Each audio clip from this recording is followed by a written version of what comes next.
성령님, 좋은 아침입니다. 이 시간 성령님을 초청합니다.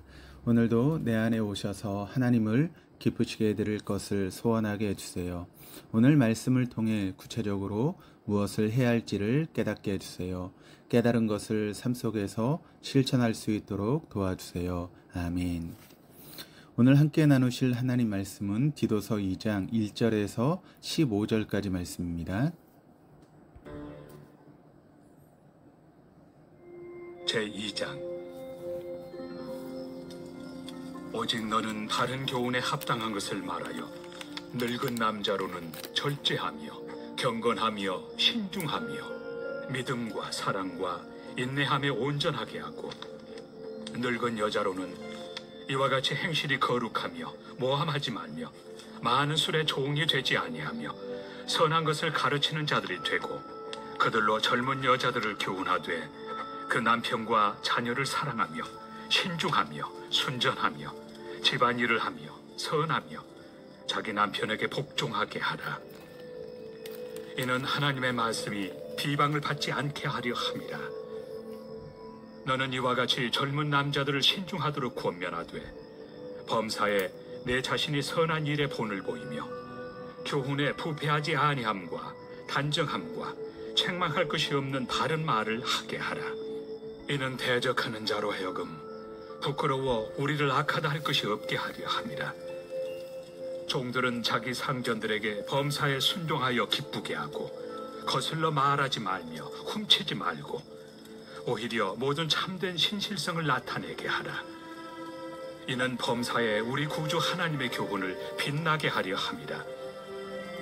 모든 사람에게 구원을 주시는 하나님의 은혜가 나타나 우리를 양육하시되 경건하지 않은 것과 이 세상 정욕을 다 버리고 신중함과 의로움과 경건함으로 이 세상에 살고 복스러운 소망과 우리의 크신 하나님 구주 예수 그리스도의 영광이 나타나심을 기다리게 하셨으니, 그가 우리를 대신하여 자신을 주심은 모든 불법에서 우리를 속량하시고 우리를 깨끗하게 하사 선한 일을 열심히 하는 자기 백성이 되게 하려 하심이라. 너는 이것을 말하고 권면하며 모든 권위로 책망하여 누구에게서든지 업신여김을 받지 말라. 1장에서 믿음과 지식이 균형을 이루는 신앙의 중요성을 역설했던 바울은 이제 2장을 통해 연령과 성별 그리고 지위에 맞는 그리스도인으로서 삶의 모습에 대해서 이야기하고 있습니다. 바울은 먼저 본문 2절을 통해 나이든 남성에게 요구되는 그리스도인으로서의 삶의 모습을 말합니다. 본문 2절입니다. 늙은 남자로는 절제하며 경건하며 신중하며 믿음과 사랑과 인내함에 온전하게 하고, 여기서 늙은 남자는 단순히 나이가 많은 남자를 뜻하기보다는 가장으로서 가장을 이루고 있는 교회 공동체의 어른을 뜻합니다. 바울은 그에게는 절제, 경건, 신중함과 온전함이라고 하는 삶의 모습이 요구된다라고 말합니다. 바울이 말하는 절제는 술을 마시지 않는 이라고 하는 뜻으로 무엇이 참인지 거짓인지 분별할 수 있는 깨어있음을 뜻합니다. 그리고 경건은 행동에서 나타나는 진중함, 즉 행실이 바름을 의미합니다. 신중은 본능적인 욕구를 통제할 줄 아는 경건한 마음을 뜻합니다. 마지막으로 온전함은 건전함을 뜻합니다. 바울은 곧이어 나이든 여성에게 요청되는 그리스도인으로서의 삶의 모습에 대해 언급합니다. 본문 3절입니다. 늙은 여자로는 이와 같이 행실이 거룩하며 모함하지 말며 많은 술의 종이 되지 아니하며 선한 것을 가르치는 자들이 되고, 본문에서 말하는 늙은 여자는 교회 공동체 안에 나이든 여인을 뜻하는 것으로 어느 정도 삶에 대한 연륜을 지닌 여성을 말합니다.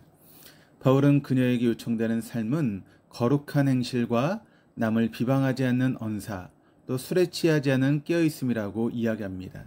그리고 더 나아가 그녀에게는 선한 것을 젊은 여성들에게 가르치는 교사로서의 삶이 요청된다라고 이야기하고 있습니다. 이와 관련하여 바울은 나이든 여성이 젊은 여성에게 가르쳐야 하는 것, 즉 젊은 그리스도인 기혼 여성이 갖춰야 될 삶의 모습에 대해 오늘 본문 4절 하반절과 5절을 통해 이렇게 이야기하고 있습니다. 본문 4절 하반절에서 5절입니다. 남편과 자녀를 사랑하며 신중하며 순전하며 집안일을 하며 선하며 자기 남편에게 복종하며. 젊은 그리스도인 기혼 여성에게 요청되는 삶의 모습은 남편과 자녀에 대한 사랑, 바른 행실, 도덕적인 정결함, 가정을 잘 돌봄, 어짐, 그리고 남편에게 순종하는 것입니다. 바울은 또 본문 6절을 통해 젊은 남성에게 요구되는 그리스도인으로서의 삶의 모습에 대해 이야기합니다. 본문 6절 하반절입니다. 젊은 남자들은 신중하도록 권면하되. 바울은 젊은 그리스도인 남성에게 요구되는 삶의 모습은 신중함이라고 이야기하고 있습니다. 여기서 신중함이란 정신을 건전하게 지킴으로 바른 태도를 가지고 있는 것을 의미합니다. 젊은 나이의 남성은 유혹에 쉽게 빠져 그릇된 길로 가기 십상이기에 그에게 요구되는 덕목은 무엇보다도 신중함이라고 바울은 말합니다. 마지막으로 바울은 본문 9절과 10절을 통해 그리스도인 종들이 지녀야 될 삶의 모습에 대해 이야기하고 있습니다. 본문 9절에서 10절 상반절입니다. 종들은 자기 상전에게 범사에 순종하여 기쁘게 하고 거슬러 말하지 말며 훔치지 말고 오히려 참된 신실성을 나타내게 하라. 본문에서 쓰인 순종이라고 하는 단어는 단순히 주인의 말을 잘 듣는 의미보다는 한층 더 강하게 자신을 주인의 지배하에 굴종시킨다라고 하는 의미를 지니고 있습니다. 아마도 그 당시 그리스도인 종들 가운데는 주인에게 복종하기보다는 주 안에서 모든 형제 자매가 하나라고 하는 생각으로 자신과 주인을 대등하게 여기며 직무를 태만히 했던 사람들이 있었던 것 같습니다. 이에 바울은 그들을 향해 주인에게 항상 복종할 것을 이야기하며 주인의 것을 몰래 횡령하거나 착복하는 부정직함을 범하지 말고 그리스도인으로서의 신실성을 유지할 것을 당부하고 있습니다. 이처럼 바울은 본문을 통해 각각의 그리스도인이 처해 있는 삶의 자리에 따라 그에 상응하는 그리스도인의 모습을 제시해 주므로 상 가운데 구별된 그리스도인으로 살아가는 법을 알려주고 있습니다. 이 내용이 복합적으로 압축되었다라고 볼 수 있는 부분이 바로 본문 12절 후반절인데 이렇게 기록을 합니다. 신중함과 의로움과 경건함으로 이 세상에 살고. 바울의 시대와 오늘의 시대 사이에는 시간의 간격이 존재한다는 것을 우리가 알고 있습니다. 하지만 세월을 뛰어넘어 각 시대에 요청되는 그리스도인의 삶의 모습은 동일합니다. 그것은 오늘 본문 후반절 말씀에 나타나고 있는 것처럼 정신을 세속으로부터 건전하게 지킴으로 바른 태도를 가지려고 하는 신중함과 올바르며 정직하게 살아가려고 하는 의로움과 살아계신 하나님을 인식하며 하나님 앞에서 바른 언행을 행하며 살아가는 경건함입니다. 오늘 우리의 삶에 그런 모습이 있다면 우리는 온전한 그리스도인으로서의 모습을 지니며 살아가고 있는 것입니다.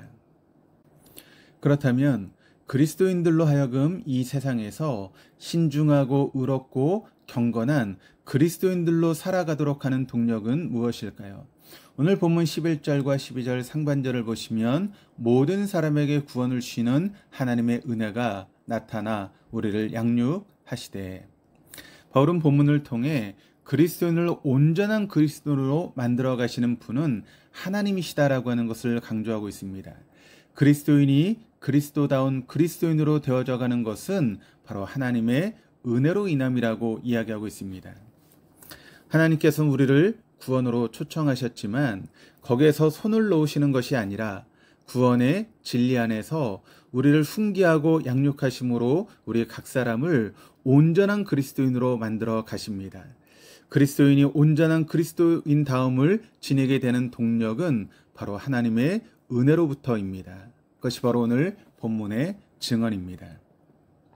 그렇다면 우리 그리스도인들이 이 세상에서 선을 행하는 그리스도인으로 살아가야 하는 근거는 과연 무엇일까요? 오늘 본문 14절 말씀을 보시면 그가 우리를 대신하여 자신을 주심은 모든 불법에서 우리를 속량하시고 우리를 깨끗하게 하사 선한 일을 열심히 하는 자기 백성이 되게 하려 하심이라. 그것은 그리스도께서 우리 죄 대신 십자가에 몸을 내어 주시고 우리를 죄로부터 깨끗하게 하여 주신 이유가 바로 우리를 당신의 백성이 되게 하시기 위함이라고 이야기를 합니다. 우리 그리스도인들이 이 땅에 존재하게 된 이유는 바로 우리로 하여금 하나님의 선한 백성으로 살아가게 하시기 위함이기 때문입니다. 그것이 바로 우리 그리스도인들이 이 세상에서 선한 일을 열심히 행하며 살아가야 하는 근거가 됩니다. 그렇다면 그리스도인들이 이 세상에서 선한 일을 열심히 하는 그리스도인들로 살아갈 수 있도록 하는 또 다른 삶의 동력은 무엇일까요? 본문 13절입니다. 복스러운 소망과 우리의 크신 하나님 구주 예수 그리스도의 영광이 나타나심을 기다리게 하셨으니 그것은 예수 그리스도의 오심을 기대하는 것입니다. 주님이 오실 것을 기대하며 살아갈 때 우리의 삶은 더욱 신중해질 수 있습니다. 더욱 올바르며 정직하게 살려고 노력하게 됩니다. 경건의 모습과 능력을 추구하며 선한 일에 열심을 내게 됩니다. 왜냐하면 주님 오심에 대한 기대는 우리로 하여금 거룩에 대한 능력을 회복시키는 촉매 역할을 하기 때문입니다. 하나님께서는 우리를 조건 없이 선택하여 주셨습니다. 우리의 연령, 성별, 지위 고하에 상관없이 지명하여 불러내어 주셨습니다. 그것은 선한 일을 열심히 하는 당신의 백성으로 삼으시기 위함입니다. 그러기에 우리의 삶의 모습 속에는 그에 상응하는 신중함과 의로움과 경건함을 위한 거룩한 노력들이 있어야 합니다. 그것이 가능할 수 있음은 다시 오실 주님을 기대하는 것입니다. 하지만 그것은 우리의 힘만으로 되어지는 것이 아닙니다. 오직 하나님의 은혜 안에서 최종적으로 가능한 것입니다. 이 사실을 기억하시며 오늘도 하나님의 은혜를 구하시며 신중함과 의로움, 경건함을 추구해 나가심으로 하나님의 거룩한 백성다움을 잃지 않으시는 우리 모든 교우들 될 수 있기를 주님의 이름으로 축원합니다. 기도하시겠습니다. 주님, 부족한 저희를 불러내어 주사 하나님의 거룩한 백성으로 삼아주심에 감사드립니다. 하나님의 백성답게 오늘 한날의 삶을 신중함과 의로움, 경건함으로 채워갈 수 있도록 은혜를 베풀어 주시옵소서. 다시 오실 주님에 대한 기대로 충만케 하여 주사 선한 일에 열심을 내는 그런 날들로 이루어갈 수 있도록 인도하여 주옵소서. 감사드리며 예수 그리스도 이름으로 기도드립니다. 아멘.